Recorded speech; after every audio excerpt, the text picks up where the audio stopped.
What's going on, Nasteey Nation? It's Nasteey, and we are back with another Ask Nasteey video. You guys should know the drill by now, but if you guys are new to the channel, if you guys are still unfamiliar with how these videos work, basically all you have to do is go to my Discord using the link in the description and ask me any question related to League of Legends that you want in the Questions for Nasteey channel, and I will respond in this video being as informative as I possibly can. So that's the gist of it. I hope you guys do go on to enjoy this video. I hope that you are able to find it helpful, and without further ado, let's get into the video.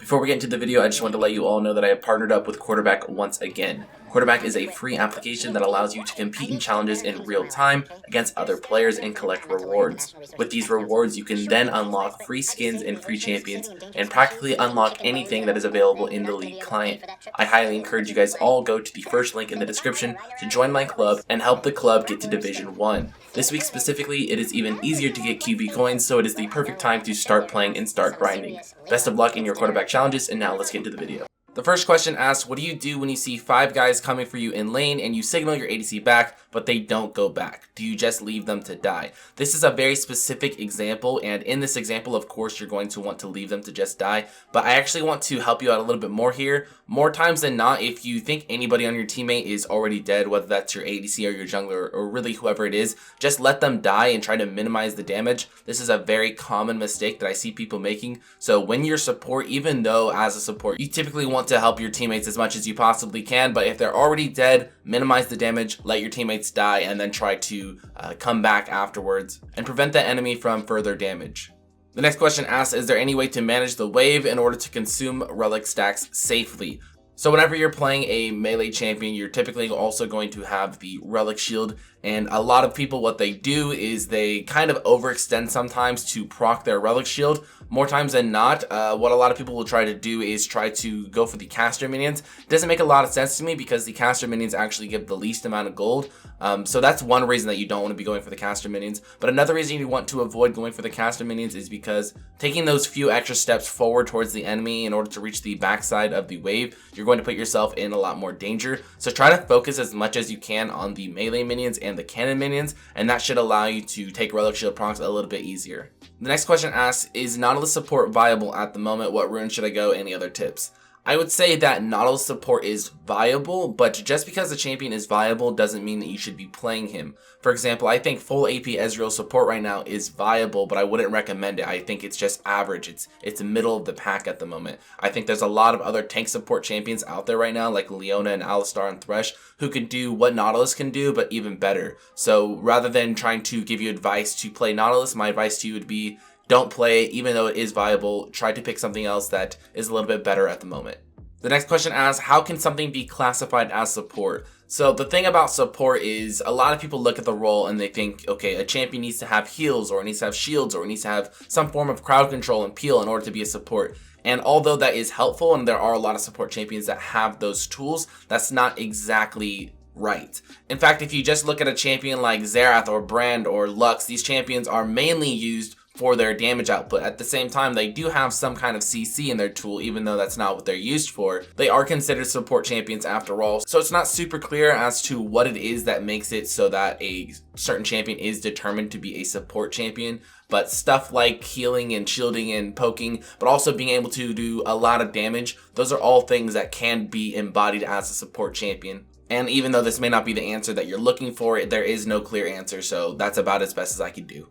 The next question kind of goes hand in hand with the one that we just answered, and that is, what is your opinion on the phrase, any champion can be played as support? I'll just answer this right away. I don't think that any champion can be played as a support. As I mentioned just a few seconds ago, there is a clear difference between what works as a support and what doesn't work as a support. The next question is actually a really good one, and this question is asking, what do you do if you and your ADC have different opinions on how to play the lane phase? What are you supposed to do? Are you supposed to roam? Are you supposed to adjust your playstyle? What are you supposed to do? I think that when you and your ADC are not on the same page, the best solution is to choose whichever one of your guys' opinions is the more passive approach. If your ADC wants to play very aggressive and you want to play safe, you should probably play safe. If your ADC wants to play safe and you want to play aggressive, you should probably play safe. You never want to put yourself in an uncomfortable position, and you never want to put your ADC in an uncomfortable position by playing too aggressive and trying to do too much. That'll just cause you guys to not be on the same page. One person will probably be going in and dying while the other person is just sitting back and farming. So in order to prevent further damage from happening, if you guys are not on the same page, choose whichever one of you guys has more of the passive approach and just please that person. And even if your ADC doesn't want to do that, that is going to be the better option. The next question asks, if your team comp needs a tank but the enemy team favors against tank matchups, what do you need to do?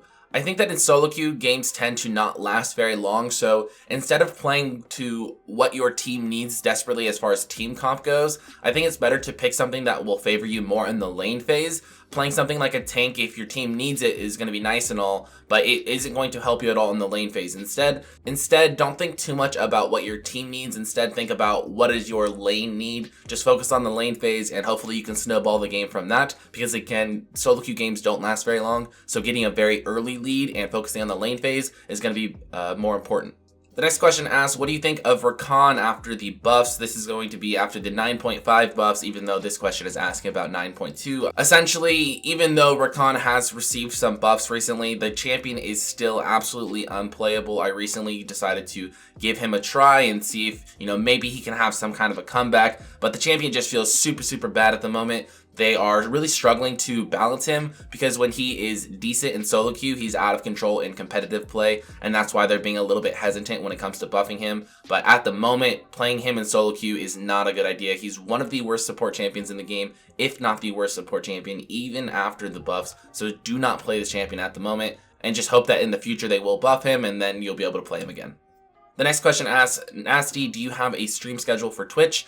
And I believe I've answered this in the past, but I'll just say it again for those of you guys who may be wondering. I do not have a stream schedule. I'm a really busy guy at the moment between balancing friends, family, school, and YouTube and everything really in my life right now. So I don't have a stream schedule, but if you guys do want to check out my games that I'm playing live on stream, I'm currently doing my unranked to diamond climb on stream. I'm also doing a lot of giveaways for the League Partner Program codes. So if you guys do want to check out my stream, go down to the link in the description, and you can find my link there and drop me a follow. The next question asks, what do you think of this champion pool? Lulu, Nami, Morgana.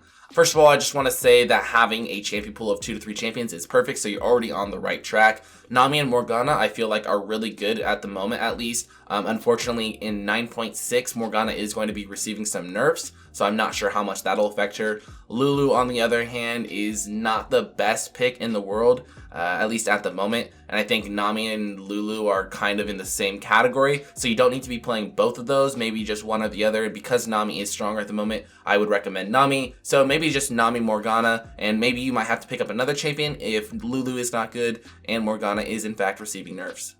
The next question asks, what is the best strategy versus mage supports like Brand, Lux, Zyra, etc.? So against these champions, there's basically going to be 2 strategies. One strategy is just going to be to back up, play passively, try to avoid getting poked out, and then wait for your jungler to come and assist you.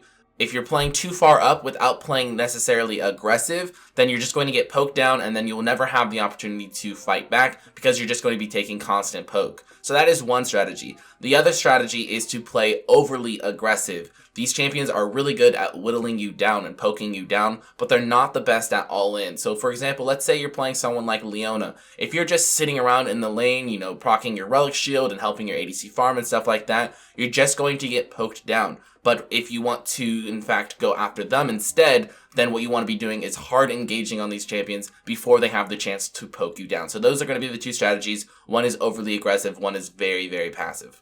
The next question asks, how do you deal with an ADC that never helps you when you dive? Chances are, if you're diving and your ADC is not following up, you could just be diving way too much and diving at the wrong opportunities. Again, this goes back to a question that I had a lot earlier. Basically, if you and your ADC are not on the same page, you need to choose the more passive approach. And if you are going in and diving and dying a lot at the same time because your ADC is not following up, then that's a clear sign that your ADC does not want to play aggressive. So even though you may want to play aggressive, you just have to sit back and hang out with them a little bit more. The next question asks, who would you say are some good recommendations for new support champions? If you are just looking to pick up support and get a better feel for the role and see if maybe this is the role for you, Some other champions to maybe start playing are Morgana, champions like Soraka, champions like Nami. Really any champion that doesn't have a massive learning curve, something that is pretty simple and basic to understand at its core. Those are the kind of champions I would recommend. Even something like Blitzcrank, but champions that have a really big learning curve, something like Thresh, that's a champion that you probably want to shy away from if you're just starting to play the role and you're just starting to get a feel for how the role is. The next question asks, how do you get started as a streamer or a YouTuber? Basically, you just have to grind. There's no really straightforward answer. It's a lot about luck and a lot about consistency. You just have to continue to put out videos if you're doing YouTube, and you just have to continue to stream if you want to be a streamer. And one of these days, you're going to get some viewers, and that's just how it works. It's just a matter of luck and consistency. That's probably not the most in-depth answer that you were probably looking for, but if you check out my podcast that I did with Your Princess and Captain Monk a while back, we talk a lot about how to get started with streaming and YouTube, so I would definitely check that out if you haven't already. Alright, ladies and gentlemen, well, that is going to conclude this Ask Nasteey video. Be sure, if you do want to be featured in a future video, that you do go down to the link in the description. Go join my Discord and ask your questions in the Questions for Nasteey channel. That is going to do it for me, though. I hope you guys did go on to enjoy this video. If you did, be sure to leave a like and subscribe if you haven't done so already. That'll do it for me, though, and I'll see you guys in my next video. Peace.